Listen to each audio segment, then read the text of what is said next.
Ladies and gentlemen, please welcome Tom Fitton.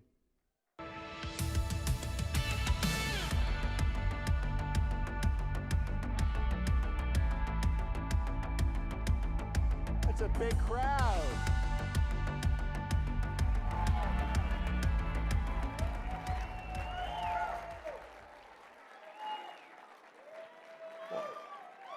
I'm not here to act. The play's after me, everyone. Well, thank you. It's great to be back here at CPAC. Judicial Watch, as you know, is your watchdog in Washington, and I'm here to remind you that transparency in government is essential to draining the swamp. That is why we're doing that every day, exposing the deep state, their allies, and the corrupt liberal media that enables them. As you know, the Republic is under assault. You can see this through the continuing lawless attacks on President Trump. Now, for almost 4 years, we've been busy uncovering the truth about the widest and most destructive corruption scandal in American history, the deep state coup against President Trump.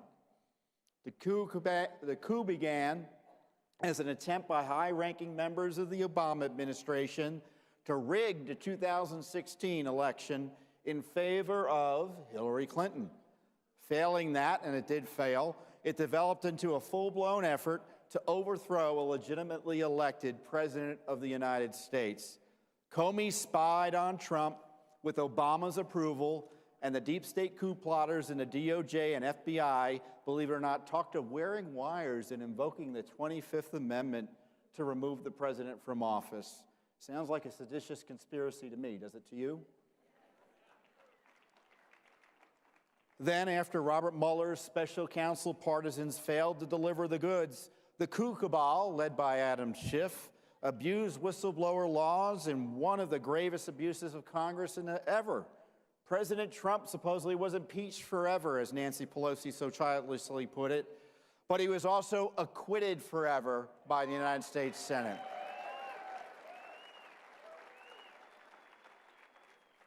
The mainstream media won't use the word coup to describe these continuing plots against the president, but that's what it is. And I'm using the present tense because despite a few setbacks, the coup continues to this day. You know what? I don't know about you, but I have little interest in moving on from the coup attack on our president, our Constitution, and our right to select our own leaders. Do you want the Vindmans of the world selecting your president, or do you want to? Of course, the presidential harassment will continue, and I suspect we won't be seeing an October surprise. There'll be a September surprise, summer surprises, probably something next week too, maybe even today. The biggest enemy of the coup plotters, of course, is the truth. That's why they're vigorously fighting us in court now. But, you know, despite the best efforts to cover up, the truth is coming out.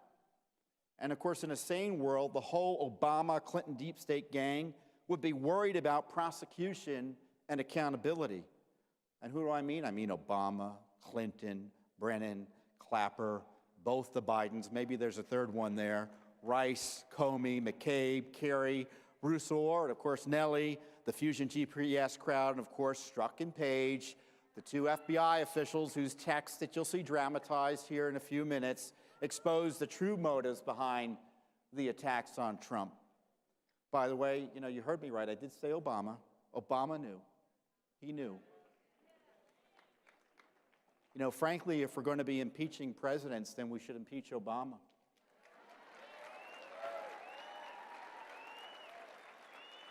It isn't too late.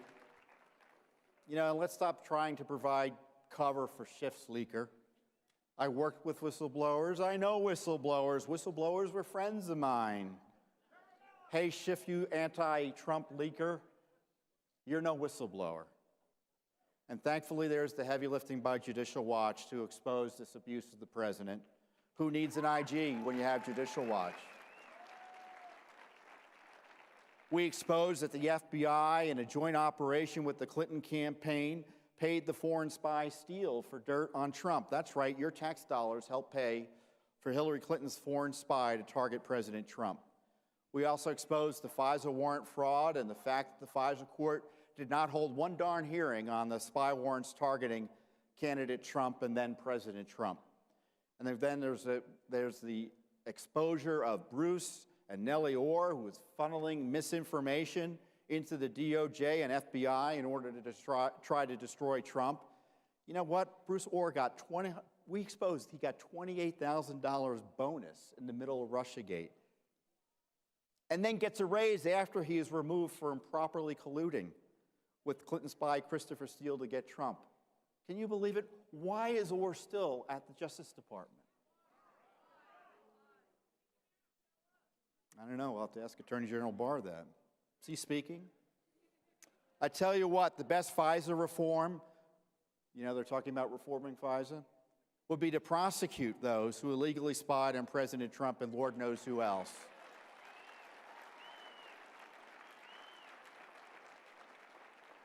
Forget about reforming FISA. We need to prosecute the Spygate ring and put him in jail. But unfortunately, the Justice Department has been frozen when it comes to prosecuting the real bad guys. Comey got a pass, McCabe got a pass, and there's no evidence, frankly, of major prosecutions against any of the other significant players. Worse yet, the Justice Department is still protecting Hillary Clinton as Judicial Watch forces out even more emails and more evidence of criminal conduct. By the way, the statute of limitations has not run on Hillary Clinton.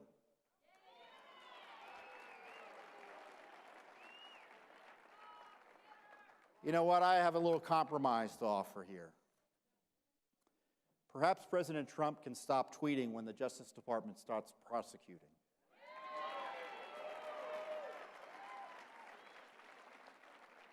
But in the meantime, the president ought to start pardoning Flynn, Stone, Manafort, and other Americans caught up in the abusive Mueller machine.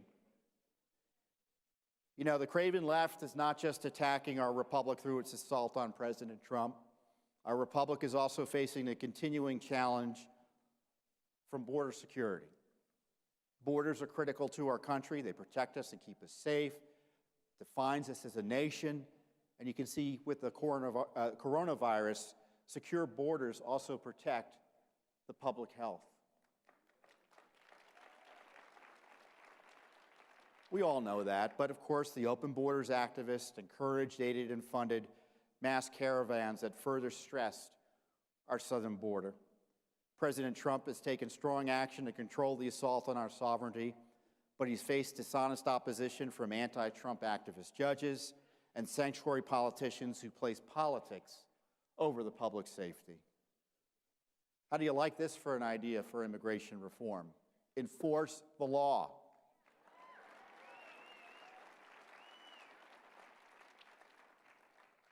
Most everyone here illegally should go home. Instead, though, we have sanctuary cities and states where police and other officials are told not to cooperate with federal law enforcement trying to enforce the law. These sanctuary policies are illegal and dangerous. In fact, they're often deadly. And Judicial Watch, of course, is stepping up. We're suing in California, focusing on San Francisco's illegal alien sanctuary policy. You know, and I was glad to hear that Attorney General Barr recently announced potential criminal investigations of the sanctuary politicians that aid and abet illegal aliens and abuse their offices to protect criminal aliens. Now, that would be great for border security, put those sanctuary politicians in jail for obstructing the law. Brings us to the next assault on our republic, our elections. We have tens of millions of legal and illegal aliens present in the United States, and we're expected to believe none of them vote. Do you buy that? Simply put, this and other attacks on unclean elections highlight how our republic is also under assault at the ballot box. Judicial Watch has a massive project to force states and counties across the nation to do the basics and clean up their voter rolls. The Justice Department should be doing this, but is largely AWOL, and so we have to do the hard work, because dirty election rolls can mean dirty elections. We just found, we did a study last year, there are at least 2.5 million extra names on the voting rolls. Believe it or not, that's the good news. Because our prior analysis found there are 3.5 million extra names in the voting rolls.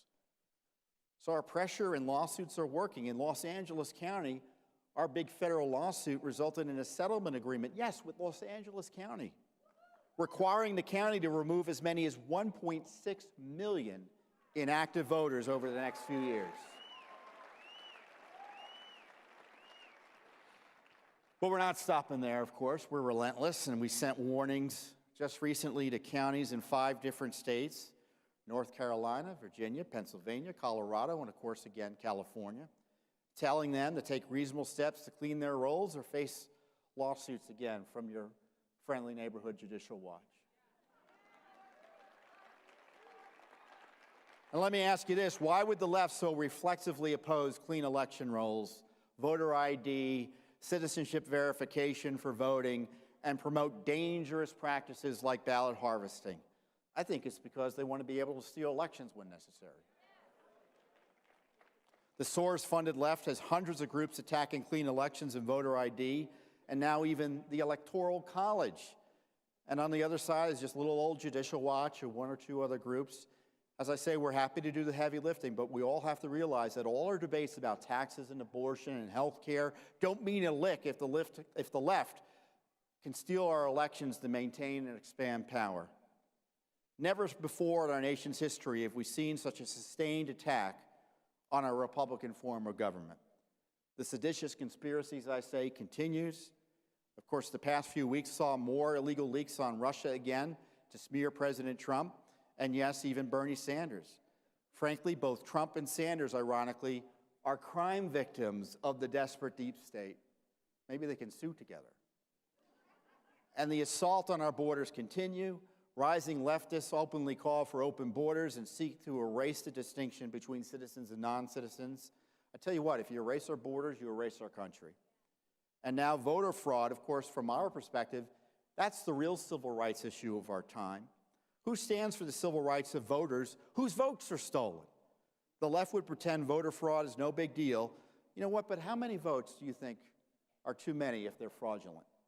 In this era of close elections, even one fraudulent vote is too many. You know, in too many ways, our republic is tottering. They try to overturn our elections, are trying to erase our borders, and are seeking to undermine our elections. What do? Judicial Watch has shown the way. Enforce the law. Try to put the kookaburra in jail. Dry up the swamp by bringing the sunlight of transparency. And I have some simple advice for the president: pardons, prosecutions, and transparency. And you know what? And I think he might want to give Attorney General Barr a hand by appointing specifically a special counsel. So I ask you to stand with us as we man that thin line protecting the rule of law and defending our Constitution from its enemies. And I can tell you that Judicial Watch is proud to represent you, to defend you, and to stand with you. Thank you, and God bless America. Thank you, everyone. Thank you.